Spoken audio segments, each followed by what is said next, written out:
débrief pour ce nouveau numéro. Aujourd'hui, nous allons parler du rôle et de la mission du député à l'Assemblée nationale. Et pour la première partie, nous recevons l'honorable Adji Mbergane Kanouté, député de la majorité présidentielle. Merci, madame. Je vous remercie, Aminata, pour l'invitation. Également, saluer les téléspectatrices et téléspectateurs de la TV Maroc Midi. C'est un honneur et un plaisir en tout cas de vous recevoir. Avec elle également l'honorable Cheikh Bamba Dièye, député non inscrit, également membre de l'opposition. Merci honorable. Merci à vous, je suis très heureux de partager ce plateau. C'est un plaisir de vous recevoir. Alors la première question à Adji Mbergane Kanouté, honorable, c'est quoi le rôle d'un député?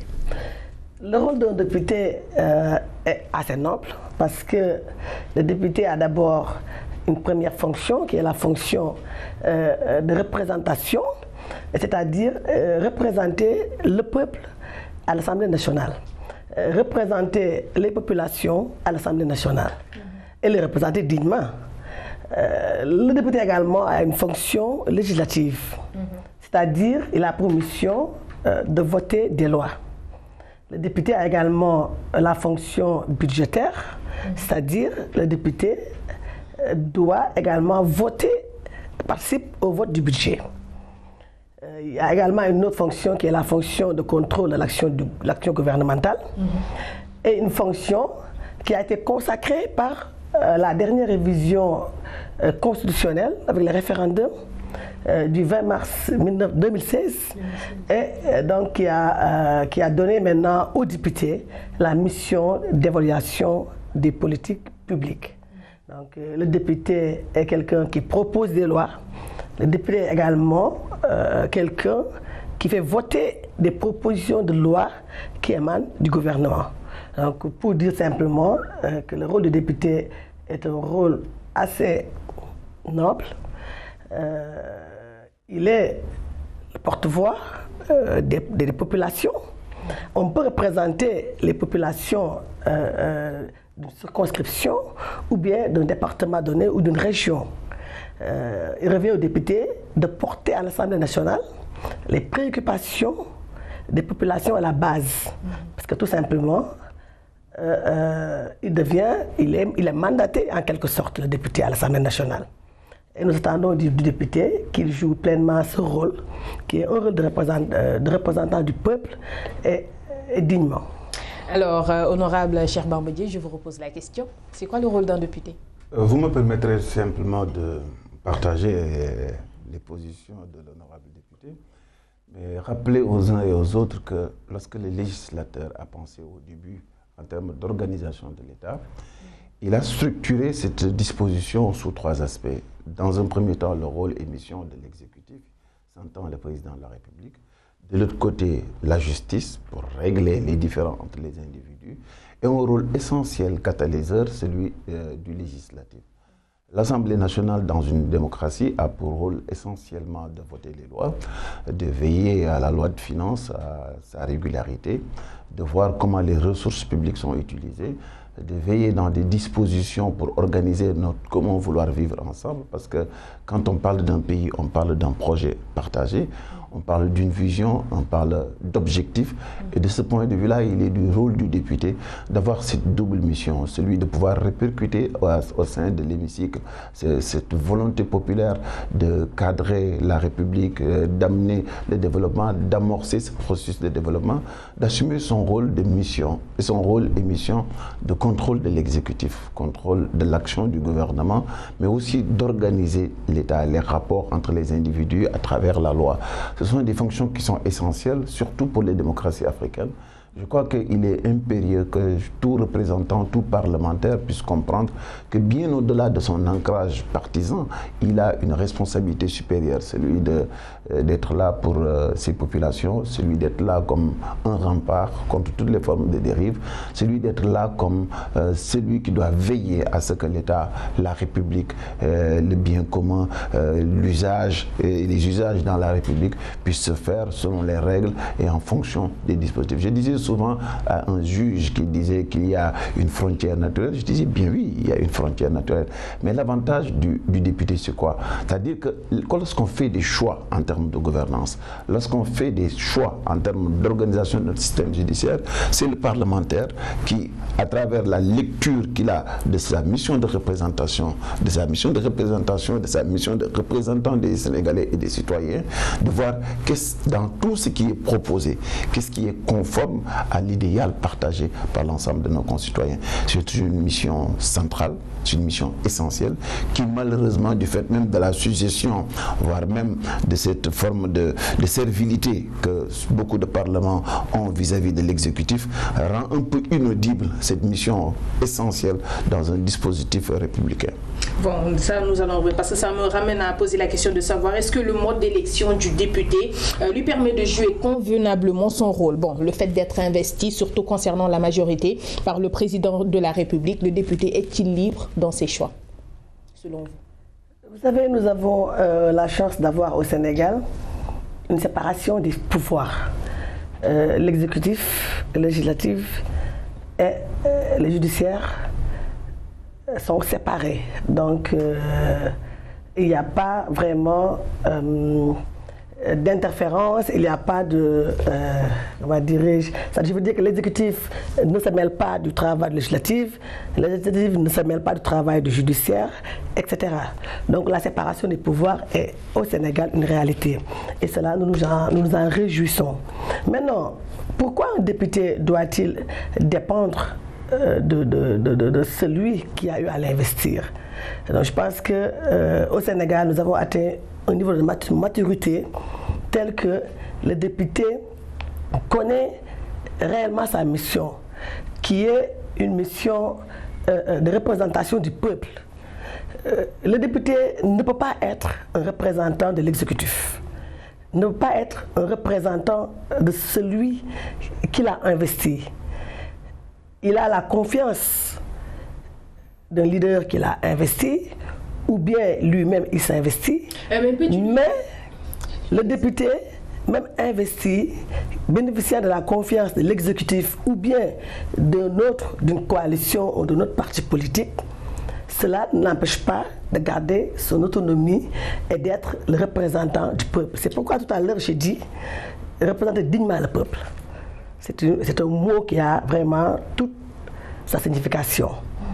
Au Sénégal, on n'a pas de député qui représente l'exécutif, on n'a pas de député qui représente un leader politique ou un parti ou une coalition de partis. Du moment que nous avons été élus par le peuple, une fois à l'Assemblée nationale, le député représente le peuple qui lui a conféré son pouvoir. Donc il ne peut pas se sentir redevable parfois envers l'exécutif, vous pensez? Du tout. On est investi de la confiance de l'exécutif, ou bien même, il y a des députés de l'opposition qui n'ont pas été investis par l'exécutif, qui ont été investis soit par leur leader, ou bien par des partis ou des coalitions de partis, et même des députés qui nous viennent de la société civile, des personnalités indépendantes. Donc tous ces députés-là ne dépendent pas de l'exécutif, ne sont pas redevables ni à leur parti politique, ni aux coalitions de partis, ni à l'exécutif. Ils sont redevables du peuple, parce que c'est le peuple qui élit. Ce n'est pas l'exécutif qui élit, c'est le peuple qui élit. Donc, ainsi, nous sommes des députés du peuple, mais non des députés de l'exécutif, ni d'un parti politique ou bien d'une coalition de partis politiques. Alors, on aura partagé, vous, les arguments de votre collègue selon le mode d'élection du député. Bon, surtout parlant de la mouvance présidentielle par rapport concernant la majorité présidentielle, le député est-il libre dans ses choix? Vous savez, formellement, on dit que le député est élu par le peuple, ce qui veut dire qu'a priori, ça doit être quelqu'un qui, en primauté, reflète les désirata du peuple qu'il a élu. Mais la réalité est autre, puisque si nous passons par l'élection, bien évidemment, et en avant et en amont, il y a le choix de formation politique.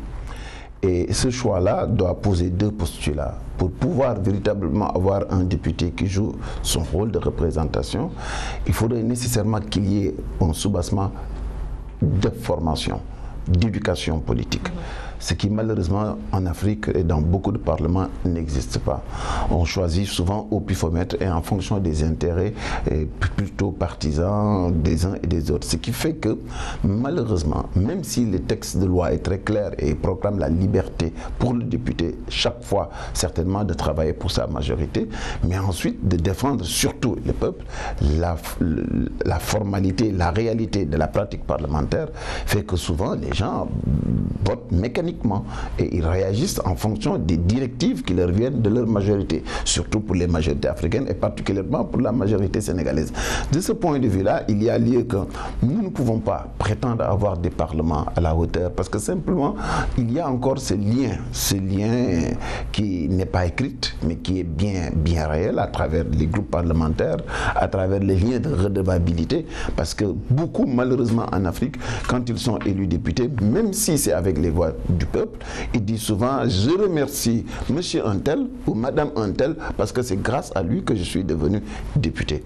Et lorsqu'on réagit de la sorte, il est clair que dans l'ensemble des préoccupations qui pourront être celui d'un parlementaire dans une assemblée, il regardera a priori dans le lot de ce qui lui est présenté quels sont déjà les désirs de celui qui pense qu'il l'a investi au point d'arriver au niveau du Parlement. Un sentiment de redevabilité. Mais c'est ça, et c'est ça le problème. Donc c'est pourquoi je dis qu'il y a d'abord un premier postulat, celui de la formation politique. Vous savez, le lien entre les militants et les partis, il est indéniable, il est là, il est réel.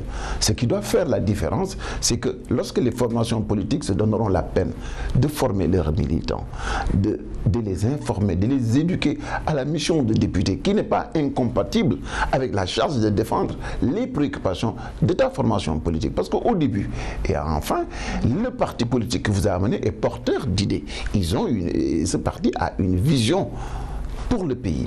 Ce qui veut dire nécessairement que, en d'autres termes, que si vous êtes à l'Assemblée nationale sous le couvert d'une formation politique, vous pouvez défendre votre philosophie, défendre votre vision, défendre vos options, mais toujours en les mettant en corrélation avec l'impérieuse nécessité d'être en conformité avec le cadrage macro d'un État moderne et surtout des missions des députés.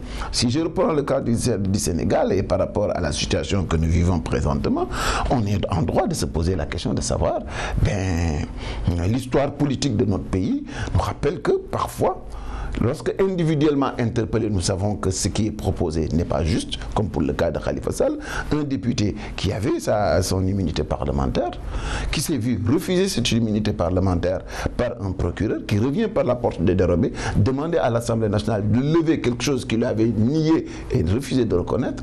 Si vous acceptez et si vous baissez la tête, si vous suivez cette dynamique-là, alors là, vous n'êtes pas dans les dispositions de représenter le peuple. Vous n'êtes pas le rempart contre les dérives autocratiques. Et vous ne remplissez pas votre mission de député. Et certainement là, la seule justification que vous avez, c'est-à-dire que je respecte le mot d'ordre de la formation politique qui est à la base de cela. Alors, honorable, on vous reproche assez souvent de ne défendre que vos intérêts ou ceux du chef du parti. Bon, tout à l'heure, vous avez parlé de digne représentation du peuple. Le député sénégalais représente-t-il dignement, dans ce contexte-là, le peuple sénégalais? Oui, absolument, Aminata. Il a dit tout à l'heure, en parlant du cas du député maire de Dakar, Khalifa Sall, qui est un exemple, qui est un exemple pour lui, un exemple de député où nous, en tant que députés, nous avons voté comme il sous-entend mécaniquement. Je veux revenir dire effectivement que le maire Khalifa Sall déjà a été condamné, des poursuites judiciaires ont été déclenchées contre lui bien avant notre élection. Et quand nous avons été élus députés, le procureur a effectivement demandé à ce que son immunité soit levée pour la poursuite de l'action judiciaire. C'est vrai que les pouvoirs sont séparés, il y a le pouvoir judiciaire et le pouvoir exécutif, mais si on en revient à la question, à celle de savoir si le député sénégalais représente dignement le peuple sénégalais, cela est-il avéré selon... C'est là où j'en viens, parce que d'abord, le député maire Khalifa Sall n'a jamais nié avoir vraiment usé et abusé de la caisse d'avance. Il l'a lui-même avoué.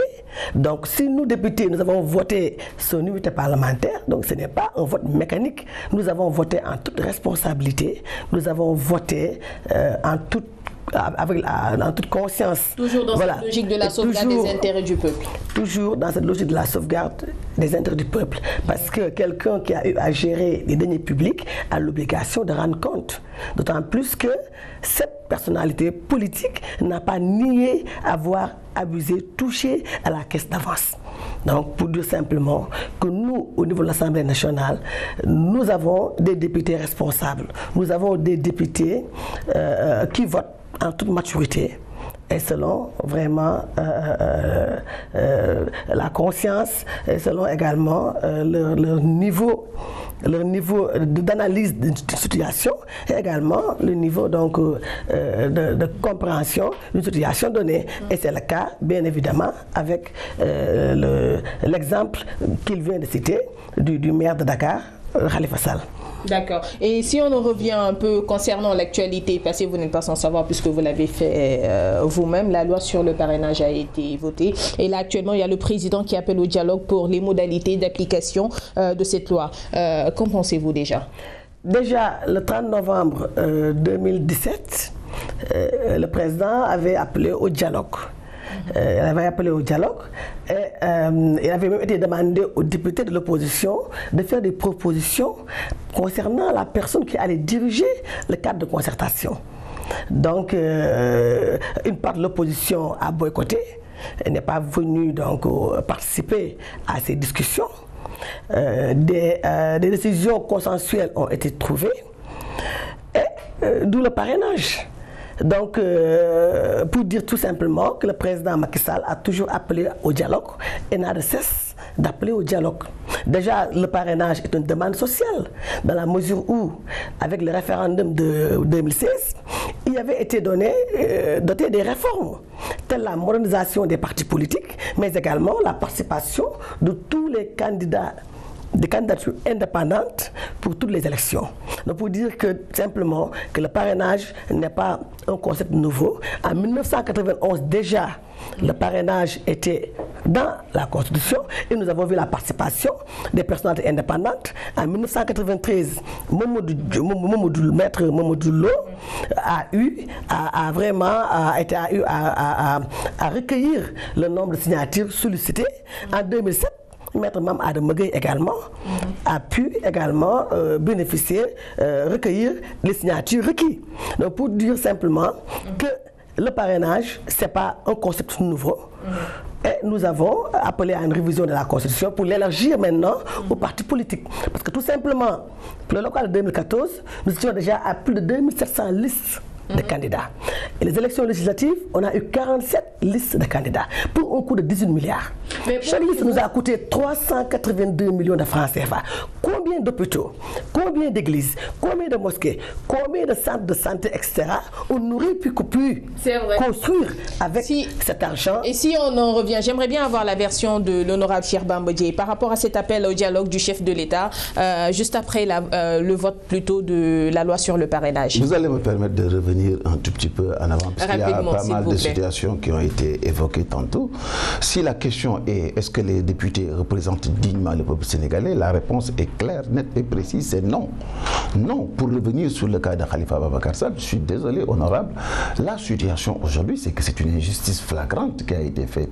En d'autres termes, la loi électorale a été violée, parce que des candidats ont été libérés pour aller faire campagne. Ça n'a pas été le cas de Khalifa, on le lui a refusé. Le procureur de la République a dit, pour refuser la libération de Khalifa, que Khalifa n'avait pas droit à l'immunité parlementaire. C'est sur cette base-là qu'il l'a maintenu en prison. Et alors non, je reviens parce que plein de choses ont été soulevées par l'honorable député Adjimbergane Kanouté et je ne peux pas laisser passer avant de revenir à votre question. Deuxièmement, lorsqu'il s'est agi de la levée de l'immunité parlementaire d'un député, tout au long du processus, en aucune manière et dans aucun stade de cette procédure-là, les droits élémentaires de Khalifa Ababacar Sall n'ont été respectés. Ce qui est dommage, et c'est ça qui justifie pourquoi cette subordination mal appropriée des députés vis-à-vis de l'exécutif, on ne peut pas on ne peut pas scier la branche sur laquelle le député est assis. L'immunité parlementaire, c'est le législateur qui l'a pensé ainsi. J'en reviens maintenant sur la loi sur le parrainage. Lorsque vous dites que c'est pour rationaliser, je suis désolé, madame. Quand on regarde les élections locales comme pour les législatives, le mode de scrutin au niveau de ces élections font qu'il est intéressant pour l'exécutif d'avoir une multitude de candidatures, parce qu'en étant entendu, si vous êtes premier, ne serait-ce que d'une voix, vous raflez la liste majoritaire au niveau des collectivités locales et vous rappelez les départements. Lorsque ça a intéressé le président de la République, c'est lui-même qui a sponsorisé des candidatures. Certains ont été même capables de dire que eh bien, j'ai pas gagné, mais je suis content parce que mon camp a gagné. Lorsque l'on parle de rationalité, je vous rappelle que le président de la République, pour le compte du Sénégal et sur autorisation de l'Assemblée nationale, gère 3 700 milliards. Quand on parle de rationalité, ce n'est pas sur 18 milliards de dépenses électorales, c'est sur les 3 700 milliards. Lorsqu'il a promis 20 ministres, il ne l'a pas pratiqué, il est à 84 ministres. J'en termine. Lorsqu'il a proposé de faire de la rationalité, qu'est-ce qu'il a empêché, au nom de la transhumance, de capter des politiciens, de leur offrir des postes au niveau des agences, et lorsqu'on sait que 3 agences qui sont carrément inutiles ne servent plus Là, nous sortons du débat. Non, mais j'en reviens parce que les bases du dialogue, c'est l'activité politique qui justifie ou non si nous sommes dans des situations de dialogue. Mais êtes-vous prêt à répondre à cet appel? J'en reviens, je viendrai sur le dialogue, vous ne soyez pas pressés. Nous avons peu de temps, je reviendrai sur le dialogue et en détail, mais simplement pour rappeler que le parrainage, en d'autres termes, n'est rien d'autre, madame, qu'une stratégie de plus pour un président de la République qui a compris qu'il n'avait plus la majorité et qu'en interférant sur la Constitution et le code électoral, il pouvait discréditer. Première position, refus de respecter sa promesse. Deuxième proposition, des millions de Sénégalais au jour d'aujourd'hui n'ont pas leur carte d'électeur. Troisième position, l'élection référendaire comme les législatives ont été les plus chaotiques que nous avons connues dans notre pays. Troisième disposition, les leaders politiques sont soit exilés ou envoyés en prison. D'autres ont une charge. Êtes-vous prêt, s'il vous plaît? J'en arrive. Et le dernier nous n'avons plus de temps. Et le dernier acte posé par le président de la République pour le disqualifier, c'est le parrainage. Lorsqu'il parle de dialogue, prêt à répondre au dialogue? Non, on n'est pas prêt. Pour la bonne et simple raison que lorsqu'il avait appelé la première fois, j'ai été un des rares parmi la classe politique de l'opposition à répondre présent. Mais pourquoi ne pouvez-vous pas répondre? Laissez-moi terminer, s'il vous plaît. L'ensemble des préoccupations, des exigences que lui-même avait mis sur la table, le président de la République, Macky Sall, ne les a pas respectées. On a compris depuis très longtemps que chaque fois qu'il a une escroquerie politique à poser sur la tête des électeurs sénégalais, il convoque un dialogue de circonstances pour faire passer en force comme ils l'ont fait à l'Assemblée nationale. Je me demande dans quel pays nous sommes, mais une Assemblée nationale pour une loi constitutionnelle qui est capable de voter sans débat, cette Assemblée nationale est discréditée pour représenter le peuple sénégalais. Nous sommes malheureusement arrivés presque à... Il y a eu le débat à l'Assemblée nationale. Il y a eu le débat à l'Assemblée pour le parrainage, parce qu'effectivement, vous avez remarqué, les députés de l'opposition ont eu à débattre de 10h à 17h sur des questions préalables, des questions qui ont permis à ces députés de pouvoir revenir vraiment sur le parrainage. Maintenant, il y a même eu des échanges, parce que ils ont posé des questions, le président de la commission des lois a réagi, le rapporteur a réagi pour dire simplement qu'il y a eu un débat. Il y a un débat non, il n'y a pas eu de débat. Ils ont voulu bloquer le vote du projet de loi parce qu'ils étaient à court d'arguments. Ils étaient à court d'idées. Et c'est pourquoi celui qui n'a pas d'argument à faire valoir, c'est celui qui fait voter les lois sans débat. Mais heureusement, nous avons compris, et grâce à notre sérénité, et les Sénégalais la majorité ont aussi compris. était vraiment sereine. Les Sénégalais ont compris que nous ne sommes plus dans une démocratie. C'est comme ça qu'on a pu les Sénégalais ont compris le parrainage. que nous sommes dans une monocratie. Et les Sénégalais ont compris aussi qu'en refusant le débat, ils ont appelé à l'insurrection. Ils ont appelé le peuple à sortir. Le peuple n'est pas sorti. Parce que le peuple a compris, le peuple est mature, le peuple a compris. S'il vous plaît. Terminer. Si vous écoutez, honorable député. Laissez-la terminer, s'il vous plaît. Après, vous aurez la parole pour clôturer la première partie. Allez-y, j'aurai à finir. S'il vous plaît. Il a dit tout de suite. Vous savez, le peuple sénégalais, il n'est pas sorti. Ils ont invité le peuple à investir les rues de Dakar. Mais le peuple mature est debout. Le peuple assez responsable et c'est discerner le vrai de les vrais. C'est ça, le peuple sénégalais, ils ont voulu comparer le 23 juin au 19 avril. Rapidement. Le 23 juin, le contexte était différent. Parce que le 23 juin, il y avait les émeutes du 22. Le 23 juin, il y avait également les délestages intempestifs. Le 23 juin, c'était quoi? C'est le quart bloquant. Avec 26%, on va être président de la République. Le 23 juin, c'est quoi encore? Le poste, la vice-présidence qui devait être Alors, honorable, mais cette fois-ci, c'est une demande sociale. Et le président a un bilan extraordinaire, a un bilan peut-être la prochaine fois, nous reviendrons. C'est la raison pour laquelle d'ailleurs le peuple n'est pas sorti. Vous pouvez me permettre de placer un mot. S'il vous plaît, terminez en 1 minute. Je terminerai simplement, honorable, pour rappeler que les procédures à l'Assemblée nationale organisent la posture des députés en termes de questions préalables et de motions préjudicielles qui sont au début, bien avant le débat en tant que tel. La réalité, et tous les Sénégalais sont d'accord pour dire que la majorité au Sénégal a refusé le débat parce qu'ils se sont rendus compte, s'il vous plaît, vous me laissez terminer, ils se sont rendus compte qu'en réalité, nous sommes en face d'un processus qui n'est rien d'autre qu'une escroquerie politique. Et lorsque vous parlez que le peuple n'est pas sorti, Dakar, la capitale du Sénégal, était une ville assiégée.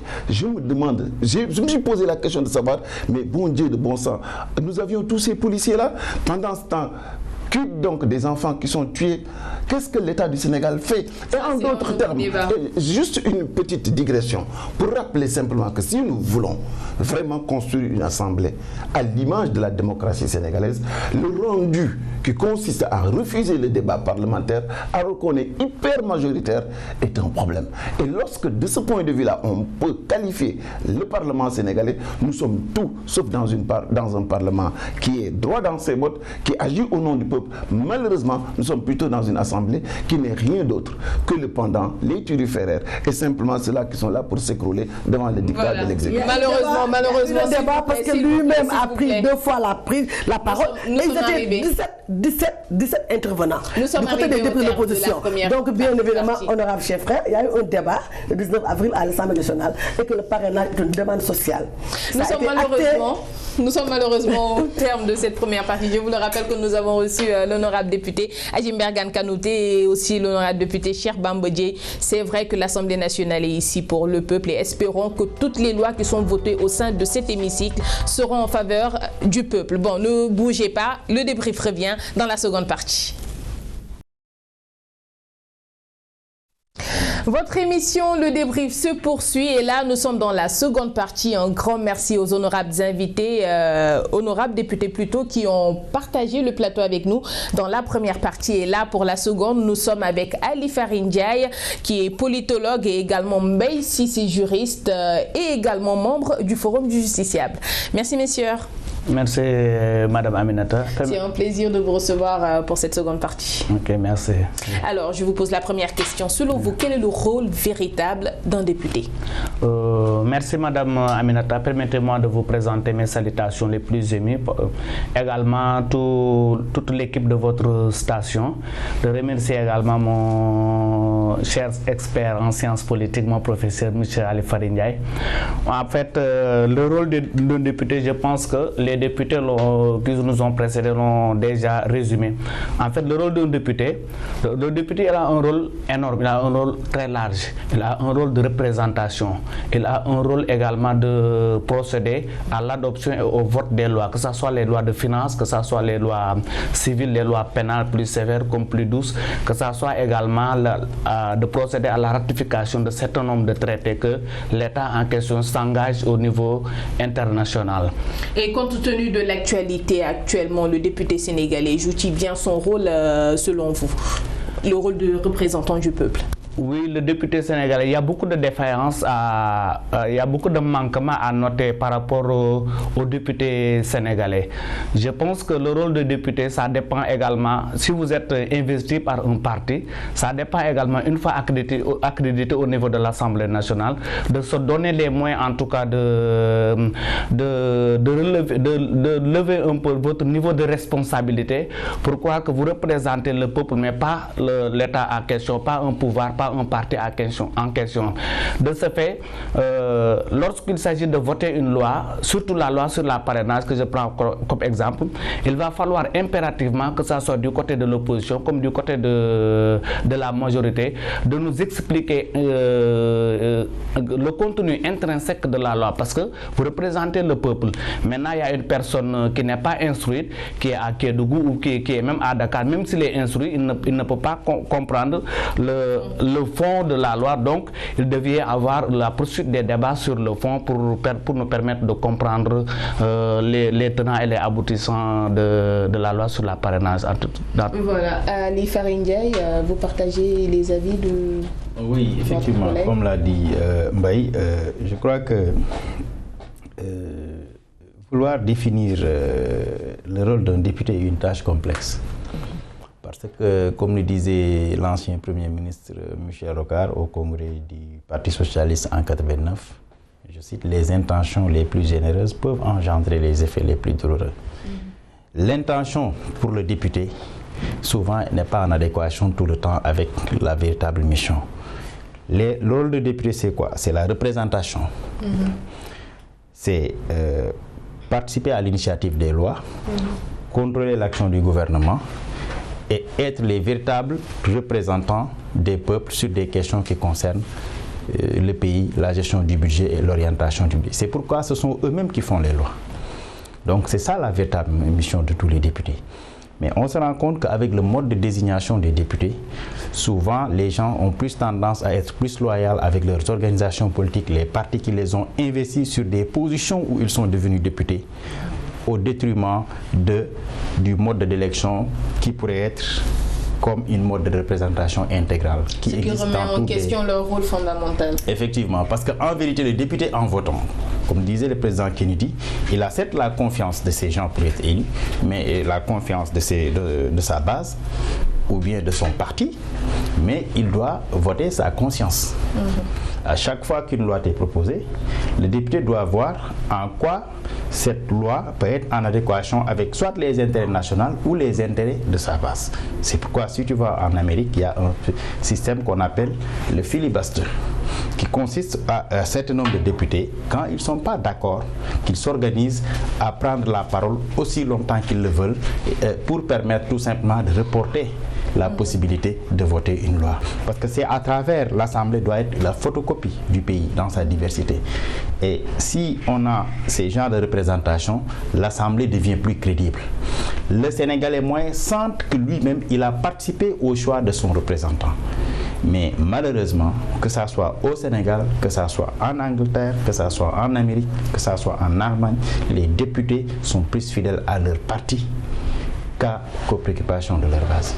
Alors, vous déjà en tant que juriste, vous faites également partie du Forum du Justiciable et là, vous vous êtes engagé à sensibiliser la classe politique au dialogue pour un apaisement du climat social. Mais pensez-vous qu'un consensus pourra être trouvé seulement à quelques mois de l'élection présidentielle autour d'une table? Oui, je pense qu'il n'est pas encore trop tard de trouver un consensus, de trouver au niveau des représentants de l'État comme au niveau également de ceux qui exercent le pouvoir actuellement. Mais nous, à notre niveau, au niveau du Forum du Justiciable, avec le sieur Babacar Ba, qui est notre responsable, on souhaiterait que le président de la République ne procède pas à la promulgation de la loi sur la parrainage. Parce que la plupart des cas, la presque totalité de la population et les membres de l'opposition, ils plaident à ce que cette loi-là n'est pas conforme à la Constitution, à la charte fondamentale de l'État. Mais excusez-moi, la loi sur le parrainage est un exemple parmi tant d'autres parce que parfois le pouvoir est assez indexé, plutôt l'Assemblée nationale, et parfois se met à voter des lois assez controversées, aussi bien du côté de la société civile que du peuple. Ne pensez-vous pas que voilà, il est temps quand même de prendre en compte l'avis du peuple sénégalais avant de procéder au vote de certaines lois? Oui, c'est dans cette logique-là que je suis en train de vous expliquer. Parce qu'il faut que l'État prenne ses responsabilités au fin de prendre des préalables sur une éventuelle crise préélectorale. Parce que nous sommes à 8 mois des élections. Et à 6 mois des élections déjà, parce que ça reste dans l'application de la loi. C'est le principe simplement qui a été inscrit dans la charte fondamentale de l'État. Et que la Constitution qui se place au sommet de la hiérarchie des normes, il légitime tous les autres actes juridiques. Maintenant, tout ce qui n'est pas conforme à cette constitution-là mérite d'être écarté ou sursoir à exécuter, en tout cas. Maintenant, le président de la République, nous, c'est ce que je voulais vous dire tout à l'heure, on lui demande, on lui sollicite de sursoir à exécuter, de ne pas promulguer cette loi. Parce que c'est pour, en tout cas, éviter toute éventualité, toute une crise préélectorale, parce qu'actuellement, les tensions sont un peu électriques du point de vue de la population, comme du point de vue des partis politiques. Nous n'en sommes pas encore là par rapport à la promulgation, mais c'est bien d'y penser. Alors vous, M. Alifa Ndeye, de votre côté, pensez-vous que l'heure est au consensus, surtout dans le contexte actuel dans lequel nous sommes à quelques mois seulement de l'élection présidentielle? Consensus entre les acteurs, entre les différents acteurs, les différents acteurs de la classe politique, oui. Surtout avec cette dernière actualité concernant la loi controversée sur le parrainage. Malheureusement, je ne pense pas que l'heure soit au consensus. Parce que la politique, c'est d'abord le conflit, le consensus, ensuite le compromis. Le débat politique, comme on le dit, généralement, ça se passe à l'Assemblée, parce que c'est là où il y a la représentation populaire. Le président de la République appelle déjà au dialogue. Le président a appelé au dialogue, mais je crois que cet appel n'a pas de sens d'aboutir, parce que beaucoup de gens dans l'opposition pensent qu'il fallait inverser la démarche. Il fallait dialoguer d'abord autour d'un consensus, un débat au moins sur la question du parrainage. Êtes-vous d'accord avec les propos avancés par l'opposition par rapport à la démarche qui devait être inversée? Je crois que, comme effectivement l'a dit Cheikh Bamba Dièye, que je suis d'accord que quand même ça aurait eu plus de chance d'ouvrir un large débat avec les acteurs, ensuite faire le parrainage. D'autant plus qu'il n'y a pas urgence pour ça, à ce qu'on applique cette loi-là. Et conformément aux normes de la CEDEAO qui veut qu'à 6 mois des élections, qu'on ne change pas les règles de jeu, tant qu'il n'y a pas de large consensus, je crois que le Sénégal gagnerait quand même le président de la République gagnerait quand même à sursoir à la première ou retarder la promulgation de la loi en attendant qu'il y ait un large et frais débat. Vous savez pourquoi? Parce que dans toutes les démocraties, le consensus c'est entre les acteurs. Le consensus sur le filtrage, c'est au niveau des appareils que les gens sont d'accord, les appareils politiques. Vous allez aux États-Unis, les primaires, c'est les démocrates qui posent les règles du jeu. L'État n'a rien à voir dans ça. Vous allez chez le Parti républicain, c'est la même chose. Et nous avons un système où, depuis le président Diouf, on a, depuis 1992, la commission cellulaire avec le professeur Ibou Diaïté, on a toujours eu de larges débats sur le code électoral. Et ce qui permet quand même d'avancer. C'est ce qui fait qu'en 1992, on avait un code consensuel avec le professeur Kéba Mbaye. Et c'est ce qui fait que ce consensus a toujours continué jusqu'à ce que les gens soient d'accord sur les règles du jeu. Maintenant, je suis d'accord avec le régime qu'on ne peut pas continuer à laisser la question de la présidentielle soit juste un instrument d'existence ou de représentation de toutes les catégories qui sont financièrement stables. Parce qu'en fait, ce qu'il s'agissait, c'est cela. Permettre aux gens qui avaient... président de la République, il s'agit de rationaliser le nombre de candidats à l'élection présidentielle. On est d'accord sur le principe avec le président, mais c'est sur la modalité, la manière et la procédure que l'opposition n'est pas d'accord. Parce que le principe du filtrage du parrainage ou du filtrage des candidats, c'est un principe auquel tout le monde doit être d'accord. Parce que ce qu'on a jusqu'ici, c'est c'est une démocratie censitaire. Il faut avoir de l'argent pour payer 67 millions et participer à l'élection. Mais le coût pour le contribuable sénégalais, le coût de l'élection, on ne l'évalue pas. Et je crois que l'un des critères les plus importants pour toute démocratie, c'est la représentation. Et comme aime dire le professeur Malick Ndiaye, l'un des éléments les plus importants, c'est le citoyen. Donc il faut que le citoyen soit au cœur du dispositif. Et mettre des citoyens au code dispositif, c'est poser des conditions où les gens sont d'accord sur la question d'abord. Vous savez, on avait, au temps du président Diouf, on avait l'un des critères pour aller pour gagner l'élection, c'était avoir la majorité et le quart des inscrits. Mais quand on s'est rendu compte que le stock mort était important et qu'une bonne partie de ceux qui étaient inscrits ne pouvaient pas être votants, on a levé cet équivoque-là. Et ce qui a permis à la démocratie d'avancer. Et donc, je crois que dans ces genres de situations, les Sénégalais doivent s'entendre sur l'essentiel. Le président, en tant que maître du jeu, peut utiliser sa majorité pour faire ce qu'il veut. Mais à la fin de la journée, ce qui importe, c'est la popularité des décisions qu'on prend pour un pays. Parce que les élections, qu'elles soient présidentielles, ont toujours créé des clivages où ailleurs on fait des ravages. Ça ne doit pas être une fin en soi. Et ça ne doit pas être un prétexte pour détruire la nation. Donc aujourd'hui, même s'il y a un vote mécanique, tout le monde sait que cette loi est extrêmement impopulaire parce qu'elle n'a pas été l'objet de débat entre tous les acteurs du pays. Donc il va falloir que, véritablement créer une décrispation. Créer une décrispation, c'est quoi? C'est retarder la promulgation de la loi, poser un certain nombre de débats, au moins qu'il y ait des consensus. Parce que je suis sûr qu'avec ou sans le parrainage, souvent on peut penser qu'avec le parrainage, un parti au pouvoir gagne, alors que c'est l'effet inverse qui va se faire. Le parrainage ne peut pas empêcher, à mon humble avis, au Parti démocratique sénégalais de ne pas être candidat. Le parrainage ne peut pas empêcher à Idriss Seck d'être candidat. Le PUR, qui est un parti organisé. Et là, comme je vous l'ai dit tout à l'heure, le parrainage n'en est qu'un exemple parmi tant d'autres. Mais là, il s'agit quand même de savoir si ce genre de loi assez controversée qu'on vote à l'Assemblée nationale entre assez souvent dans l'intérêt du peuple sénégalais. On ne peut pas mesurer ce qui est dans l'intérêt du peuple sénégalais parce qu'on n'a pas un critère fiable pour voir exactement ce qui est l'intérêt du peuple sénégalais.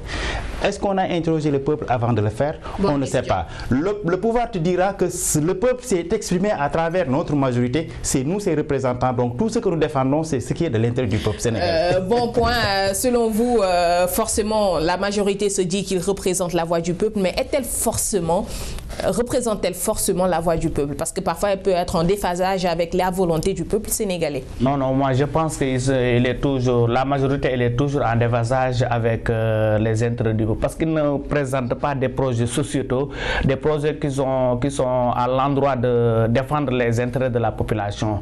Moi j'ai un problème avec la question de la rationalisation du parrainage. Pas du parrainage, mais plutôt du nombre de candidats à l'élection présidentielle. Du nombre de candidats, oui. Parce que si on parle du nombre de candidats, peut-être c'est comme si on a tendance à supprimer l'élection, le premier tour pour le remplacer à la sélection des candidats. Mais vous déjà, en tant que société civile, la population est au centre de vos actes. Quels sont les actes que vous posez là actuellement, dans l'instant précis, pour un apaisement du climat social? Mais l'apaisement du climat social, ça doit venir d'abord au niveau. On doit sensibiliser d'abord le pouvoir en question. Parce que le pouvoir, il a déjà le monopole. Il a le monopole de la contrainte physique légitime. Il a le monopole fiscal. Il a également le monopole militaire. Donc nous, la société civile comme la population, ils ont pris tous leurs moyens et toutes leurs prérogatives, le déléguer au pouvoir. Maintenant, il revient au pouvoir de poser les premiers jalons, de régler le problème de consensus. Et vous pensez qu'ils sont dans les dispositions? Je ne pense pas qu'ils sont dans les dispositions parce que le problème... Et qu'est-ce que vous permet de le dire? Vous avez déjà fait des démarches à leur endroit? Oui, parce que si vous suivez l'actualité dans la semaine passée, la société civile a fait le tour des foyers sociaux, des foyers religieux. C'était le dernier jour qu'ils ont fait à Tivaouane, ils ont fait Touba, ils ont fait le dernier jour ils ont fait ils ont rencontré le guide du mouridisme. Non, pas de mouridisme, le guide de l'église, oui. Monseigneur Benjamin Ndiaye. Et quels ont été les résultats? Avant les résultats, c'était le jour même pour saisir le président de la République au fin de lui donner son recommandation, au fin de surseoir à ne pas procéder à ce projet de loi-là, au fin de régler le problème de consensus d'abord, une large consensus avant d'aller dans les fonds des débats. le projet de loi, un mot qui revient tout le temps. Ne pensez-vous pas que par rapport au mode d'élection du député, je l'ai posé dans la première partie, par rapport à leur mode d'élection, surtout concernant la majorité par le président de la République, cela les pousse parfois à être redevables envers le chef du parti? Absolument, c'est ce que j'expliquais tout à l'heure. Ils sont toujours loyaux vis-à-vis de la personne qui les a mis dans une position éligible dans la liste. Et je vais vous donner un exemple. Il y a la dernière législature, une dame est venue nous dire c'est moi qui vous représente. Vous parlez de la 12e ou de cette 13e? De la précédente, de la 12e. Pour nous dire voilà c'est moi le député de la localité. On lui dit mais écoute, on ne te connaît pas, on ne t'a pas élu. Mais elle avait la chance d'être bien logée sur la liste nationale. Donc, il y a un problème de conscience. Donc, vous voulez dire que les députés ne représentent pas forcément les populations? Ils représentent les intérêts de leur parti politique et des personnes qui l'ont mis sur la liste.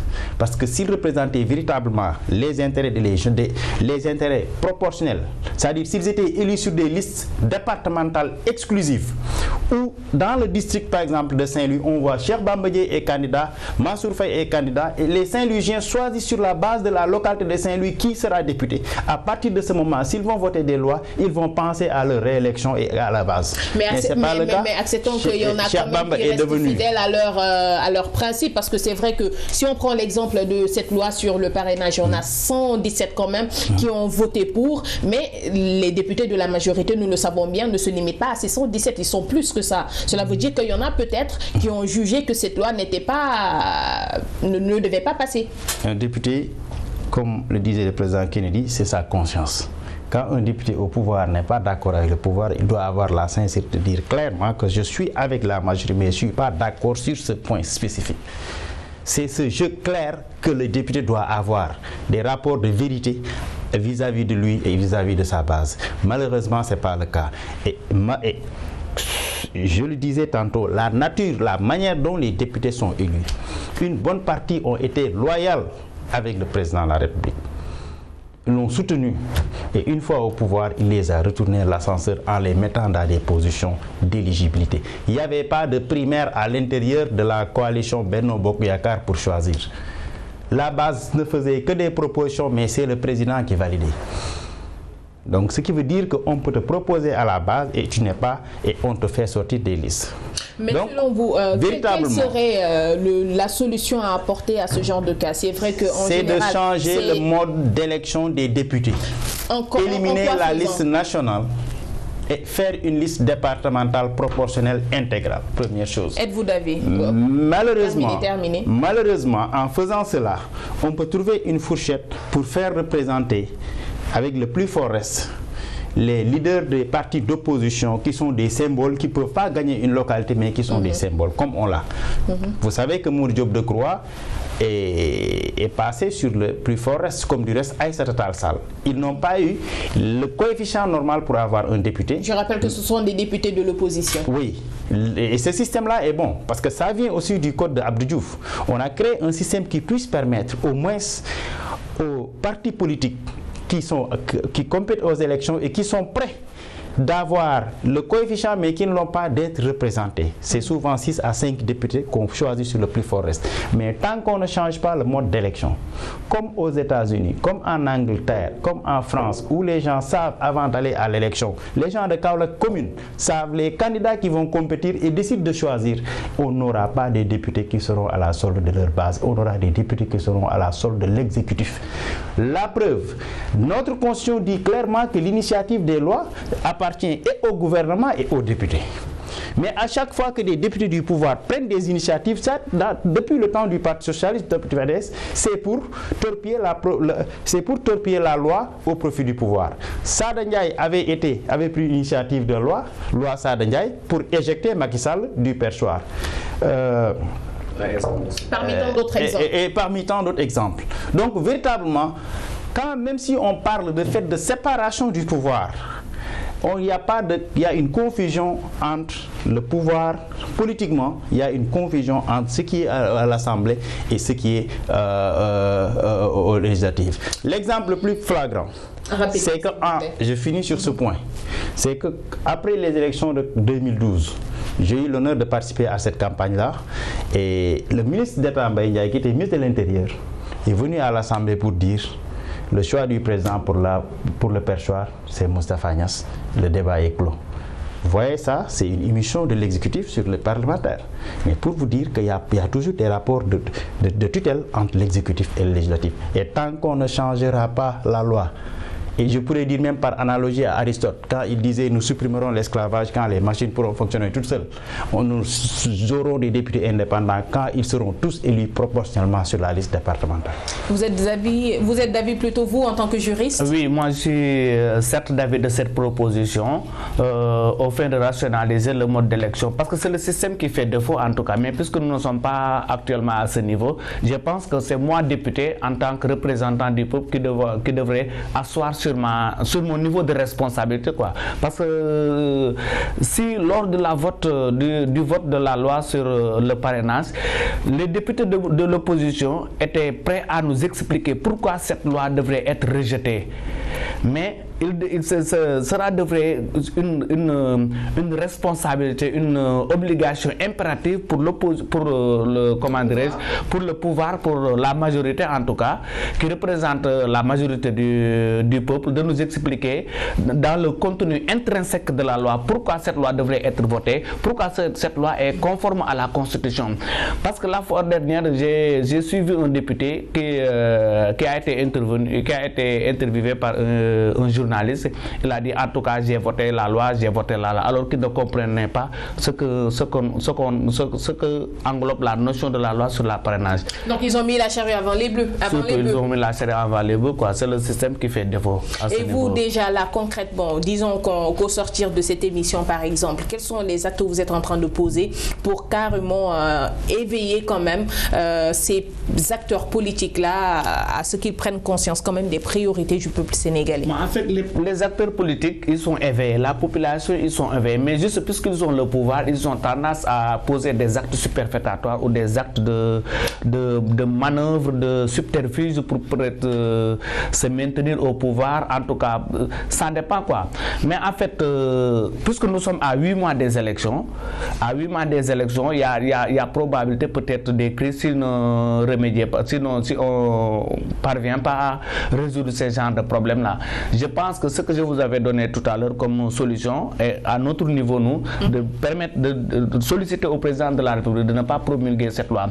Et que cette loi aussi, c'est le principe qui a été posé dans la Constitution, mais elle n'a pas les possibilités de prospérer. Parce que si le président procède à la promulgation, maintenant, le président Idriss Seck l'avait dit la fois dernière, il pourra attaquer cette loi devant le juge, le censeur du contrôle de constitutionnalité. Okay. Dans ce cas, ça va prendre du temps en même temps. Alors, avant de rebondir sur ça, vous l'avez évoqué tout à l'heure, dans l'histoire de l'Assemblée nationale, on a assisté à plusieurs votes de loi.